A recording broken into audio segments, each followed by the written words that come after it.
엄마, 정말 감사합니다. 엄마 덕분에 우리 집이 생겼어요. 결혼식이 끝난 후 박순자 씨는 감격스러웠다. 그녀의 평생 모은 돈을 아들에게 건네주는 순간 인생에서 가장 뿌듯한 순간이라고 생각했다. 어느새 며느리가 다가와 손을 꼭 잡았다. 어머니, 정말 감사해요. 앞으로 잘 모실게요.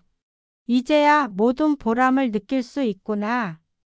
그 순간만큼은 정말 행복했다. 그러나 그 행복은 길지 않았다. 몇 개월 후 어머니, 주말에 오시죠? 어머니, 손주 좀 봐주실 수 있을까요? 그렇게 시작된 부탁들은 점점 더 잦아졌다. 주말뿐만 아니라 평일에도 불려가고 심지어는 장도 봐오라는 부탁까지 이어졌다. 처음에는 그저 가족을 돕는다는 마음으로 흔쾌히 응했다. 그러나 어느 순간 부탁이 아니라 당연한 의무가 되어버렸다. 어머니, 오늘 또 늦으셨네요. 애가 많이 울었어요. 어머니, 이제 집안일도 좀 도와주시면 좋겠어요. 어차피 시간 많으시잖아요. 어머니의 하루는 손주 돌보기, 청소, 설거지, 빨래로 채워졌다. 이 박순자 씨 앞으로 어떻게 살아가실까요? 여러분 주위에 이런 분들 많지 않으신가요? 박순자 씨의 선택은 특별한 게 준비돼 있습니다. 궁금하시면 구독, 좋아요 버튼 누르셔서 앞으로 연재되는 스토리도 받아보시죠. 그럼 박순자 씨의 눈물 나는 이야기 본격적으로 시작합니다. 박순자 씨는 평생을 가게에서 일하며 아들 정우 하나만 바라보고 살아왔다. 혼자 아이를 키우면서 힘든 순간이 많았지만 정우가 결혼하는 날만을 기다리며 버텼다. 마침내 그날이 왔다. 결혼식장에 들어서는 순간 눈물이 왈칵 쏟아졌다. 눈앞에는 잘 차려입은 아들과 예쁜 웨딩드레스를 입은 며느리가 서 있었다. 기쁨과 뿌듯함이 밀려왔다. 이제 아들에게도 가정이 생기는구나. 식이 끝나고 박순자 씨는 준비해둔 봉투를 조용히 건넸다. 정우가 놀란 얼굴로 물었다. 엄마, 이게 뭐야? 엄마가 평생 모은 돈이야. 부족하지만 행복하게 살아. 며느리 은지도 감격한 얼굴로 손을 모았다. 어머니, 정말 감사해요. 앞으로 잘 모실게요.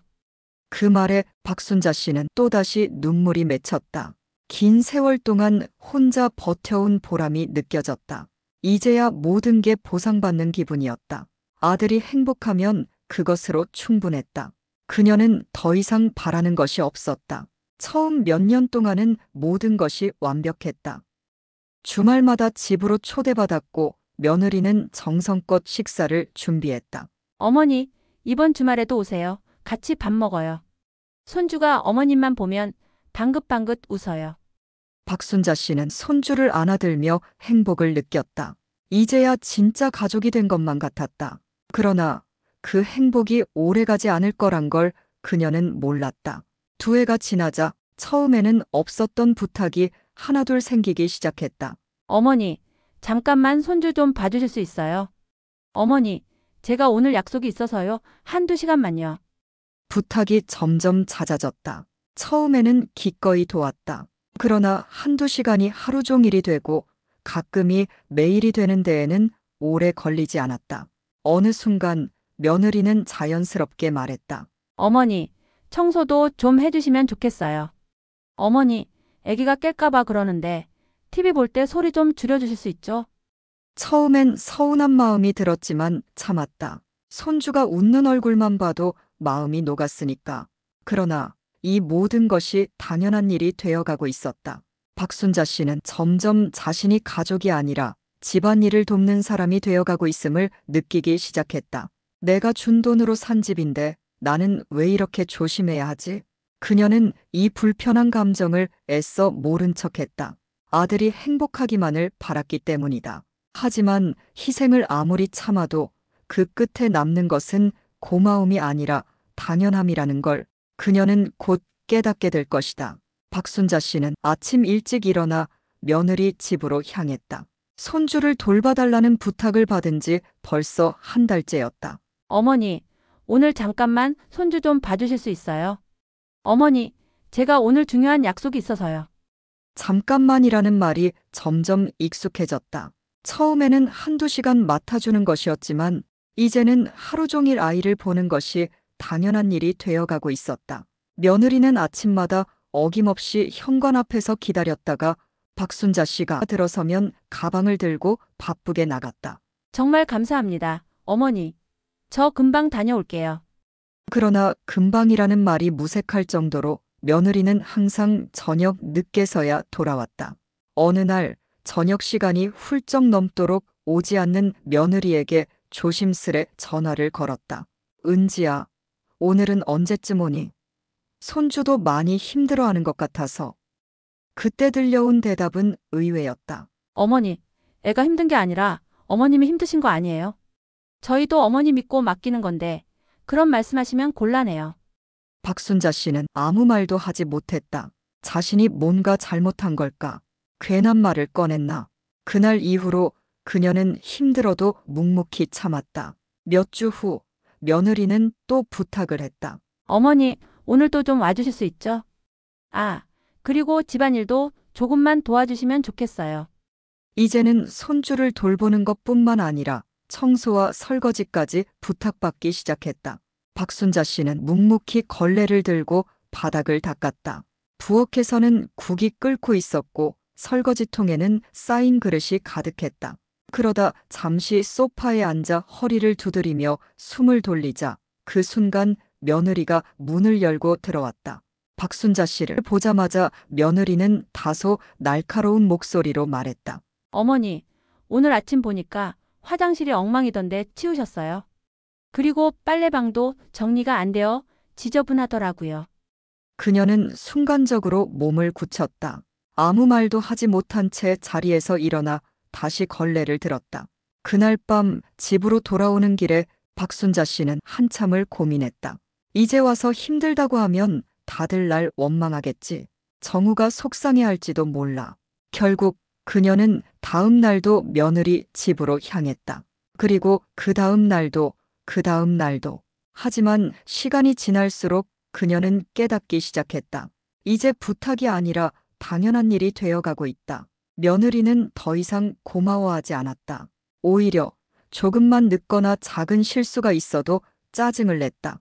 어느 날 청소를 마치고 설거지를 하다가 그릇 하나를 깼을 때였다. 놀란 얼굴로 바닥을 치우고 있는데 주방으로 들어온 며느리가 한숨을 쉬었다. 어머니, 조심 좀 해주세요.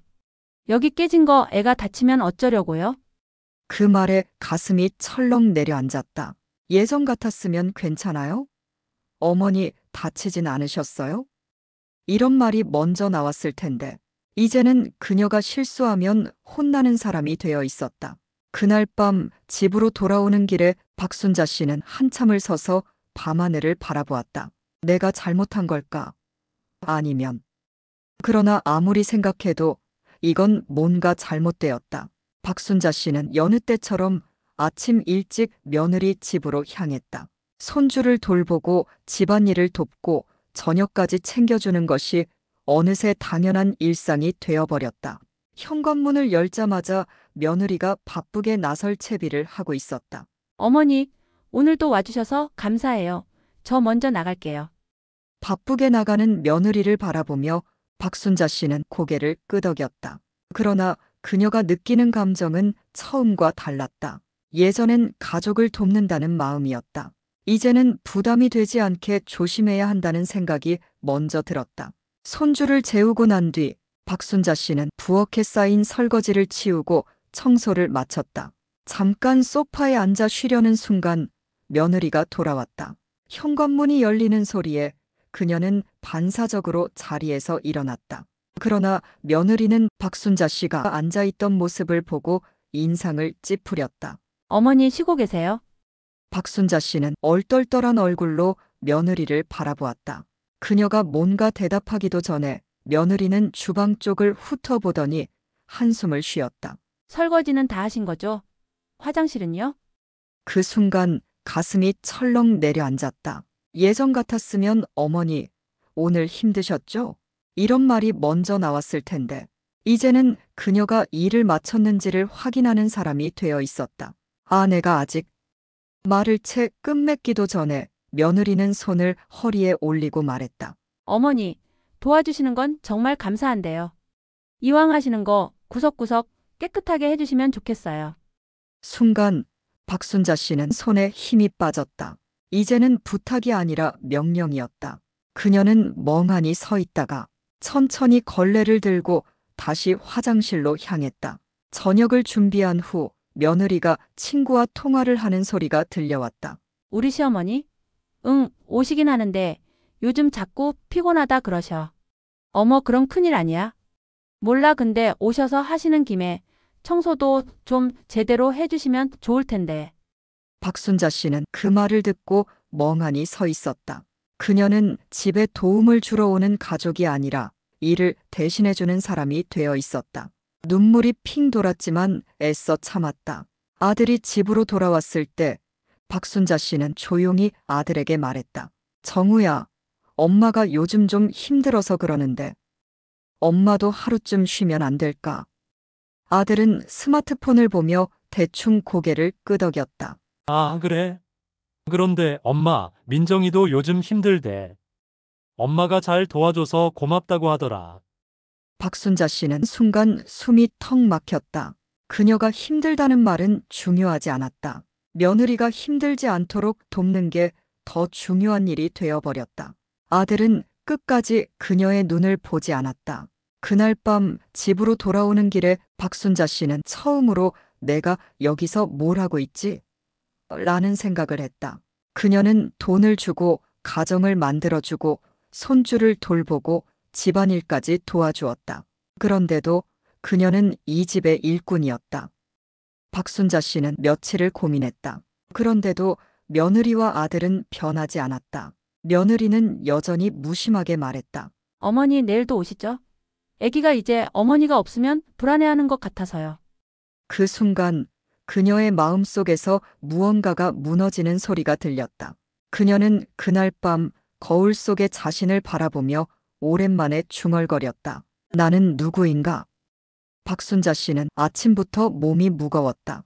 밤새 열이 올랐고 온몸이 쑤셨다. 하지만 오늘 하루만 쉬자라는 말이 목구멍까지 올라왔다가 다시 삼켜졌다. 며느리는 아침부터 바쁘게 준비하고 있었다. 어머니, 오늘 또 와주실 수 있죠?